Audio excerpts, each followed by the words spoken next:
I don't care how big of a Iowa Hawkeye fan you are. This offense is putrid, Ross Peterson. It is absolutely putrid. And it's 13-3 at halftime. And to me, it feels a lot worse than what it looks.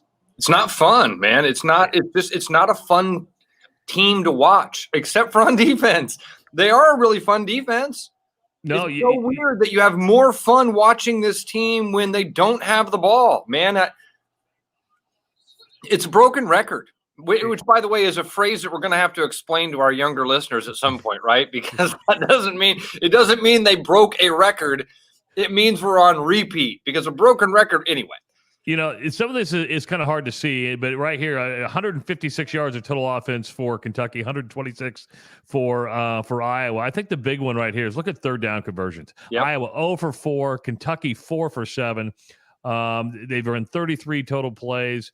And the truth is they've run the ball better, 59 yards to 44 yards. They've just created a little bit more balance than what Iowa has. And I guess maybe am I missing something? And, you know, everybody thinks that we're on top of the world when it comes to knowing everything. We don't. My question is, where the hell is Keegan Johnson at? Great question. I'm not seeing him out there a lot. If he has been out there, maybe there was an injury that, again, we're not in Orlando. Haven't seen anything from Chad Leistikow on Twitter about what would have happened there, but a noticeable absence. Travis, you know, going and looking at this the defense, though, specifically for a moment, the defense has responded well. Outside of that first drive where we saw Kentucky just move down the field, you know, like a hot knife through butter, it really was those third down conversions that you pointed out, man. That 3rd and 26, was it 3rd and 26 that they converted? That's a killer. And now you get a couple of field goals out of those drives because of those third down conversions. The offense is frustrating, man. So frustrating. And it's the thing we've been talking about all year long. You know, if you want to follow us on Twitter, you can at SoundOff or WHO SoundOff. We have a poll up right now going to run through halftime. Should Iowa change quarterbacks in the second half? Right now, Ross, 126 votes in pretty early. 91.3% say put in Alex Padilla.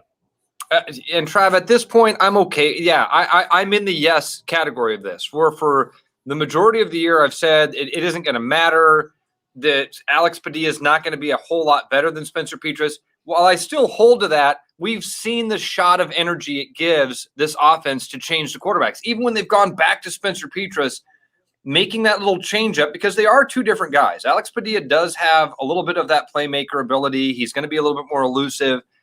And I don't know, is that just talking it through out loud, that has not been the problem today. I mean, Spencer Petras has actually gotten out. He had that rollout pass he completed. I mean, he's 10 of 16.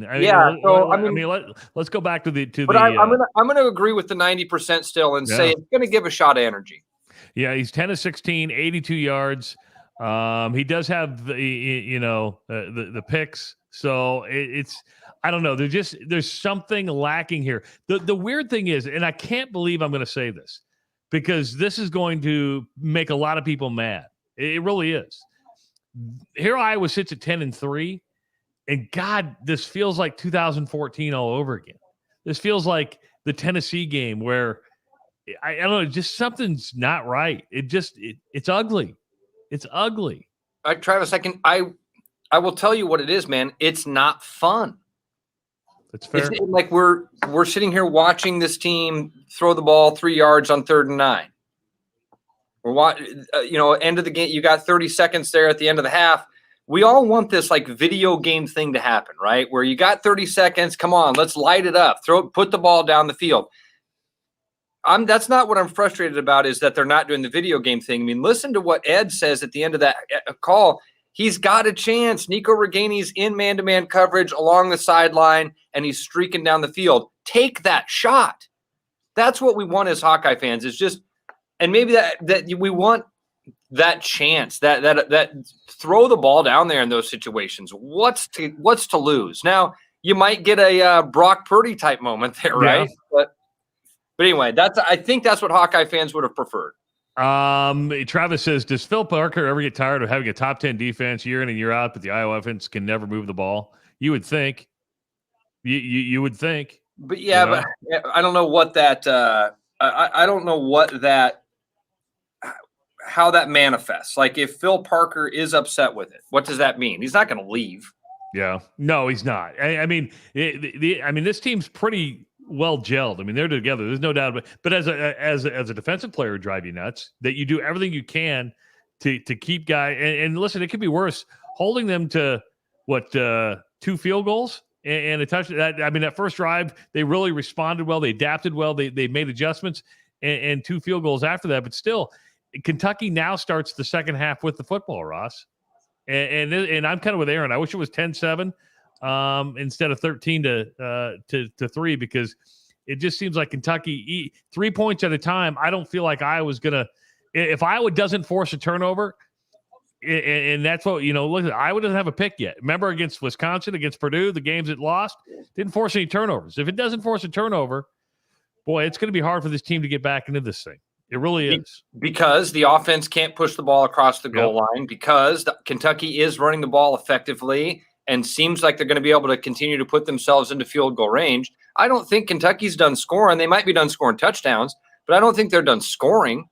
And can the Hawkeyes put points on the board? Right now, the answer to that question looks like no. That's a big fat no, and that's why it'd be interesting to see who the. I think I heard Sean laugh at us back there. Were you laughing at us, Sean? Sean was laughing at it. Why does Sean think he can laugh at us? I don't know why he thinks he can laugh at us. You know why he's laughing at us? Because he's watching his team Notre Dame beat up Oklahoma State 21-7. He just said that same thing. He's like, I can laugh at you because I'm watching Notre Dame Okie State.